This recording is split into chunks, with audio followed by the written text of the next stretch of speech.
Je vais vous parler du changement de paradigme lié à la blockchain.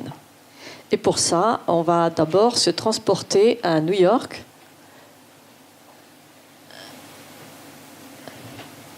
dans Brooklyn, à President Street. Alors, President Street, c'est là.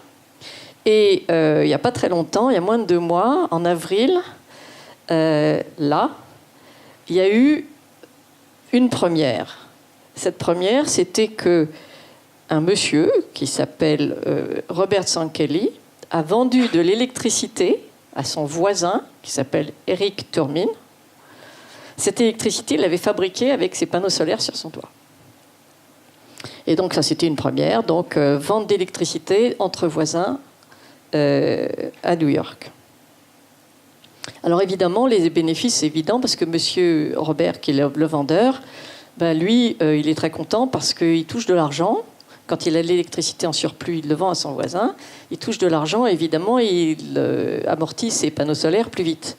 Quant à son voisin, Eric, lui, il est super content parce que lui, il n'a pas à investir dans les panneaux solaires et néanmoins, il bénéficie d'électricité verte. Et puis en plus, il se sent super bien parce que ça fait d'autant de moins d'énergie fossile consommée. Donc tout ça, c'est très bien. Alors, si on regarde un peu plus dans le détail, ça marche comment cette histoire-là ?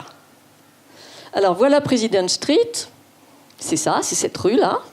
Il y a des maisons.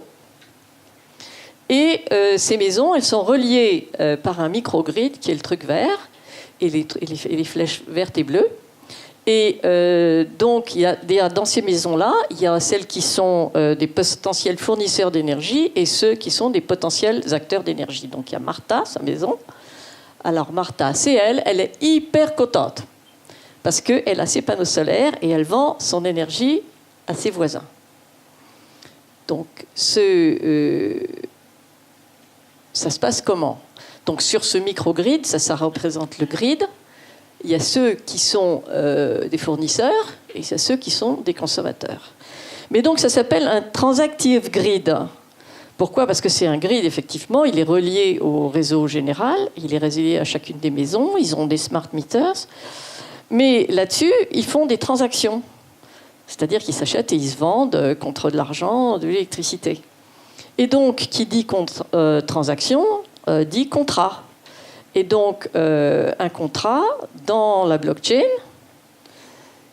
c'est un programme informatique. Ce programme informatique, il fait 2 choses. D'abord, il encapsule les clauses contractuelles qui vont dire je vous vends de l'électricité dans telle et telle condition. Et puis, deuxièmement, il exécute le contrat. C'est-à-dire que quand les conditions sont réunies, eh bien, automatiquement, de l'électricité va être consommée par Eric et le compteur d'argent de Robert va se retrouver augmenté. Et donc, voilà le principe de ce microgrid de la President Street à New York. Alors, qui sont les acteurs de cette aventure ? Alors, un acteur important, c'est lui.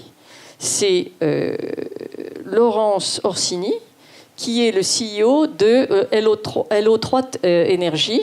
Et donc, dans le dispositif, c'est eux qui font toute la connectivité, enfin tout ce qui est énergie. Donc, le microgrid, c'est eux. Et puis, il y a une autre société qui s'appelle Consensus et qui s'occupe de toute la blockchain.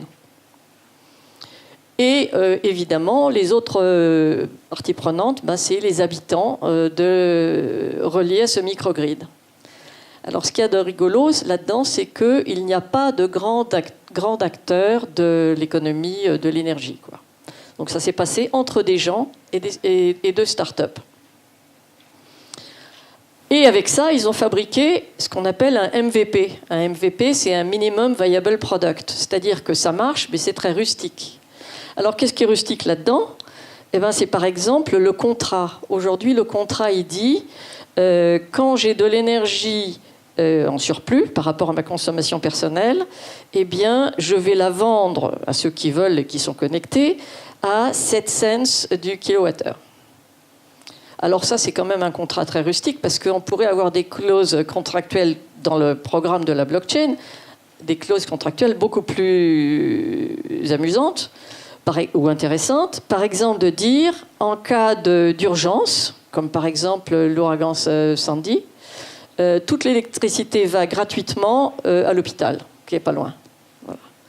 Donc ça serait une façon de faire un contrat un peu plus sophistiqué, ou bien encore un contrat qui dirait ah ben oui, mais moi, j'ai une conscience sociale, et donc la moitié de mon surplus d'électricité que je mets à disposition, la moitié, je vais la donner gratuitement à l'école maternelle qui est à côté, et puis l'autre moitié, je vais la vendre aux plus offrants.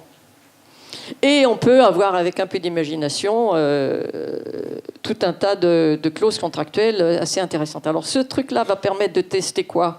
Ce MVP va permettre de tester quoi ? Il va permettre de tester d'abord les réactions des gens qui sont maintenant connectés pour leur user experience, comment ils l'achètent, comment ils la vendent, l'électricité, tout ça. Et puis ça va permettre de discuter avec les grands acteurs économiques du monde de l'énergie. Et puis ça va permettre de faire de la pub pour la diffusion. Et les questions qui se posent, c'est quel business model, quelle vitesse d'adoption, etc. Et donc, ça, c'est caractéristique d'une conception dans la blockchain, c'est-à-dire l'individu au centre. Et c'est ça, l'inversion de paradigme. L'inversion, c'est l'individu au centre, pas le grand acteur économique au centre. Et donc, en contrepoint, je vais vous parler d'un deuxième exemple. Et donc, là, on va revenir en 2004. Et c'est Philippe Douste-Blazy, ministre de la Santé, qui lance, à grand renfort de fanfare, le dossier médical personnel. Et 10 ans après, Marisol Touraine qui arrête le dossier médical personnel. Donc c'est un projet qui n'a pas marché. Et le bilan, c'est quoi ? C'est 500 millions d'euros dépensés. Tiens, c'est pas mes bonnes slides, ça. Rien au résultat. Mais en fait, on n'est pas les meilleurs. Parce qu'en Angleterre, ils ont fait 10 fois mieux.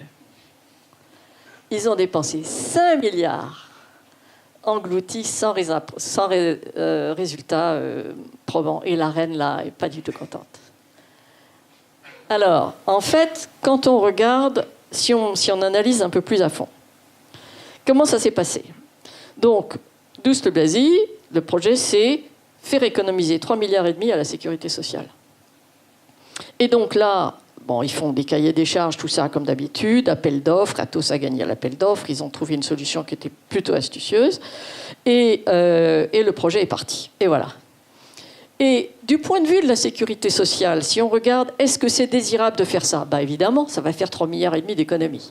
Est-ce que c'est faisable ? Apparemment, oui, ils avaient une solution technique pour le faire. Est-ce que c'est viable ? Là, ça se complique parce que la sécurité des données, c'est très très difficile à assurer dans une architecture cathédrale comme ça. Et il faut savoir que la sécurité des données informatiques, des données médicales, c'est un vrai sujet. Sur le marché noir, ça se vend 20 fois plus cher que les données bancaires, ce qui est quand même assez interpellant. Et donc, tout ça, c'est bel et beau, mais on a dit, en même temps, c'est le médecin qui va s'occuper de gérer ce dossier médical. Alors là, lui, il ne trouve pas ça du tout désirable, hein, parce que c'est lui qui se récupère le boulot, et il n'a pas de compensation pour faire ça. Et donc, donc je n'ai pas rempli la colonne, mais si j'avais rempli parce qu'on ne lui a pas demandé son avis, mais si on lui avait demandé, c'était pas vert du tout. Hein. Et alors, quant au patient, on ne lui a rien demandé non plus. Donc voilà. Donc ça, c'est pas le monde tel que je l'expliquais tout à l'heure dans le monde de la blockchain avec la personne au centre. Et pourtant, c'est quand même une bonne idée cette histoire-là, hein, parce que le dossier médical, c'est quand même ce qui contient tout ce qui nous est arrivé dans notre vie. Donc, j'ai imaginé, puisqu'il n'y a pas de réalisation, j'ai imaginé le dossier médical dans le monde de la blockchain. Et là, je dis qu'est-ce que ça va donner ? Alors, je pars du patient, puisque le bonhomme, il est au centre. Hein. Ouais. Le patient, pour lui, je vais lui dire, bon, alors ton dossier médical, toute ta vie, il est à toi, tu t'en occupes, il y aura tout dedans et tu fais ce que tu veux avec. Et donc, qu'est-ce qu'il peut faire avec? Ben, évidemment, déjà, par exemple, il est malade à l'étranger. Il peut avoir, s'il va voir un praticien, il peut avoir tout à sa disposition parce qu'il donne la clé de son dossier médical au praticien. Et ensuite, comme les données elles sont à lui, bon, si par exemple il a une maladie rare, il peut offrir ces données aux instituts de recherche, par exemple, ou bien il peut les vendre à un labo pharmaceutique, il peut faire ce qu'il veut. Le professionnel de santé, il a pu gérer le truc. Donc lui, quand un patient vient le voir avec son dossier médical, ben, il est super content parce qu'il a tout ce qu'il faut sous la main. Et puis, comme de ce fait qu'il a tout ce qu'il faut, alors on va éviter de refaire les radios 3 fois parce qu'il y en a une, c'était bien, mais elle est dans l'autre hôpital et tout ça. On va faire les économies qui étaient prévues dans ce cas-là. Dans le premier cas. Donc, qu'est-ce que ça veut dire? Ben, ça veut dire que dans le concept, puisque là, il n'y a pas de réalisation, hein, dans le concept de la blockchain, si on prenait ces trucs-là, cette optique-là, la désirabilité, elle y est pour tout le monde, la faisabilité, elle y est pour tout le monde, et la viabilité aussi, parce que dans le monde de la blockchain, ben, la sécurité, elle est native. C'est inviolable, immuable, tout ça. Bon. Donc voilà. Alors, en fait, il y a beaucoup de gens qui s'intéressent à ce sujet de par le monde. Dans le monde de la blockchain, le MIT a des trucs, je ne connais pas les détails, mais s'en occupe vraiment. Je sais qu'en France, on s'en occupe également du côté de la CNAM, pas dans un monde blockchain, ou en tout cas, j'en sais rien. J'espère qu'ils ne referont pas une cathédrale comme la fois précédente. En tout cas, pourquoi j'ai choisi ces 2 exemples? J'ai choisi ces 2 exemples parce que ça montre qu'est-ce que c'est la différence de mettre l'homme au centre ou pas. Voilà. Et donc, ça change tout. Merci.